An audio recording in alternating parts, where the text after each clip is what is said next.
Today, we're jumping into a fantastic story from ancient Indian history. We're going to talk about a kingdom called Magadha. Now, this wasn't just any kingdom. It rose up from a really crowded field of competitors to become the subcontinent's first real empire. It's an incredible tale of strategy, resources, and, yeah, some pretty ruthless ambition that basically laid the foundation for centuries of Indian civilization. So the big question is, how on earth did they do it? And that's really the question we're going to dig into. I mean, just imagine a political chessboard with 16 major players, all of them powerful, all of them vying for the top spot. How did just one of them, Magadha, manage to outmaneuver, outbuild, and outfight every single one of its rivals to unify the region? And I'll tell you right now, the answer isn't just about having the biggest army. Oh no, it's way more complex and, frankly, way more interesting than that. So take a look at this map. This is that chessboard right around the 6th century BC. You can see all 16 of these great kingdoms, or Mahajanapadas, scattered all over the place. You've got Kashi, Kosala, Avanti, and then right there, kind of nestled in those fertile eastern plains, you see Magadha. Now, at this point, it's just one of the pack, but you know what? It was sitting on an absolute goldmine of strategic advantages that it was just about to unleash. To really get why Magadha's rise was so spectacular, we first have to understand the world it was born into. This period was known as the Age of Mahajanapadas, and it was a time of intense political change and competition. You know, the old ways of doing things were fading, and something new, something much, much bigger was starting to take shape. So what in the world is a Mahajanapada? Well, the word itself literally means great realm, and it signals this huge shift in how people thought about society. See, before this, everything was organized around the jana, which is basically a clan or a tribe. Your loyalty was to your people, your bloodline. The Janapada was the land where your tribe settled. But the Mahajanapada? That's when these territories grew into massive, consolidated states. It was a fundamental shift from tribal identity to territorial identity. Your loyalty was now to the land, not just the clan. And not everyone was playing by the same rules here. There were basically two styles of government. On one side, you had monarchies, these centralized states run by a king who inherited the throne with a single professional standing army. But on the other side, you had republics, or Ganasangas, where power was much more spread out among different clans, and each clan had its own army. Magadha, it was a monarchy, and that centralized structure, well, that turned out to be a massive advantage. So why were these huge states even able to exist in the first place? What changed? It wasn't just a new idea. It was driven by some really fundamental shifts in technology and in farming. A whole new recipe for power was emerging. And as it turns out, Magadha had all the right ingredients. Okay, let's break down this recipe for building a kingdom step by step. Step 1, iron technology. The widespread use of iron tools meant you could clear dense forests and farm the land way more efficiently. This leads directly to Step 2, an agricultural surplus. For the first time, communities were growing more food than they needed just to get by. And what do you do with extra food? You use it to support a big army and a whole class of professional administrators. And finally, all of this leads to Step 3, that new sense of loyalty. As towns and cities grew, people's identity became tied to the land they lived on, not just the tribe they were born into. So you might be thinking, if everyone had access to this new recipe, why did Magadha win the grand prize? Well, it's because they didn't just follow the recipe, they perfected it. They had this unique, almost unfair combination of natural advantages and brilliant leadership that created their own special winning formula. Let's look at Magadha's unfair advantages, the 4 pillars of their success. First up, geography. Their capitals were basically natural fortresses, super hard to attack. Second, resources. The region had tons of iron ore for weapons, plenty of timber for building, and, this is the big one, elephants. Elephants were the tanks of the ancient world, and Magadha was the first to use them in warfare on a massive scale. Third, economic dominance. If you controlled the Ganga River, you controlled the main highway of trade. And finally, leadership. Magadha just had this string of incredibly ambitious, strategic, and often ruthless kings who knew exactly how to use all these advantages. And this quote really gets to the heart of their genius. It wasn't just about conquering your neighbors with an army. It was about absorbing them economically. By controlling the rivers, Magadha controlled commerce.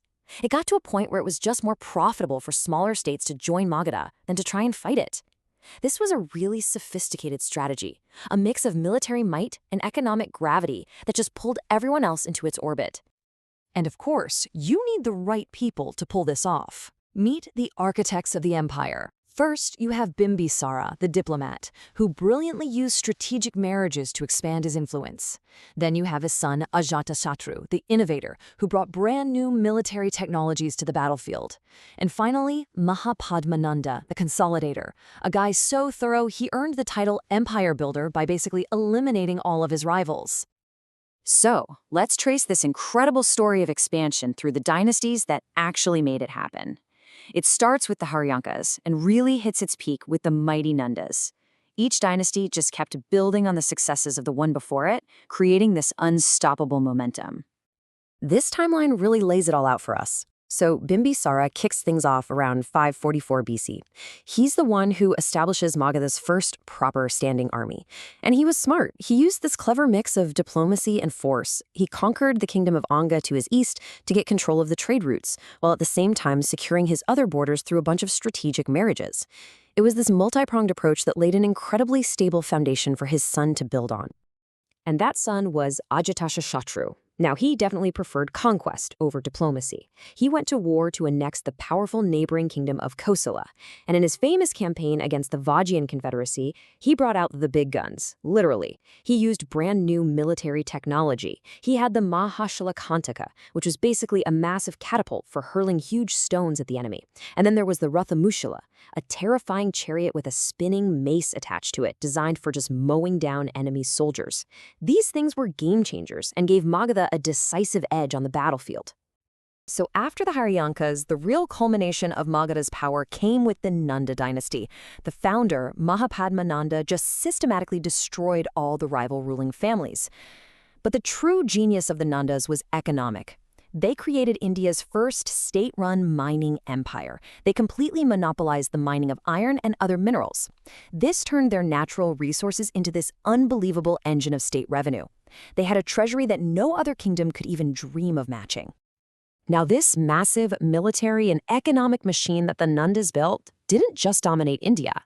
Its reputation spread far and wide. So far, in fact, that it would ultimately stop the advance of the greatest conqueror the ancient world had ever seen right in his tracks. 200,000. Just let that number sink in for a second.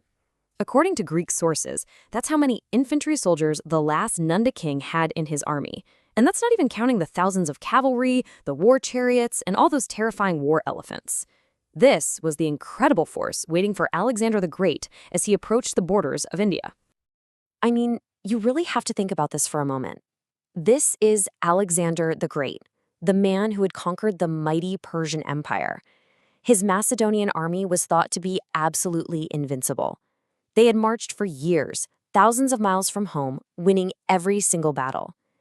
But when they reached the River Beas in India and they heard the reports about the empire that lay beyond it, they stopped.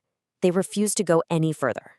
Alexander was forced to turn back, and while it's true his troops were exhausted from years of campaigning, historical accounts make it crystal clear that the sheer size and reputation of the Nanda army was a major factor. The idea of facing an even bigger empire, one with hundreds of thousands of soldiers and those feared war elephants, it was just too much. The power of Magadha's reputation was enough to halt the Macedonian conquest. And this brings us to the final, incredible, ironic twist in the story. Alexander's invasion, even though it never reached Magadha, had a huge impact. By shattering all those smaller kingdoms in the northwest, he accidentally created a massive power vacuum. And this unintentionally cleared the path for a new Indian conqueror, a man named Chandragupta Maurya, to rise up, overthrow the Nanda dynasty, and use Magadha's powerful state machinery to build an even larger empire, the Mauryan Empire, which would go on to unite almost the entire subcontinent. So in the end, the rise of Magadha gives us the complete blueprint for how you build an empire. You combine geographic advantage, resource control, economic dominance, and some ruthless leadership. It was a formula that absolutely changed the course of history. But as the Mauryans would soon find out, building an empire is one thing, but keeping it, well, that's a whole other challenge entirely. And that, my friends, is a story for another time. Thanks for joining us.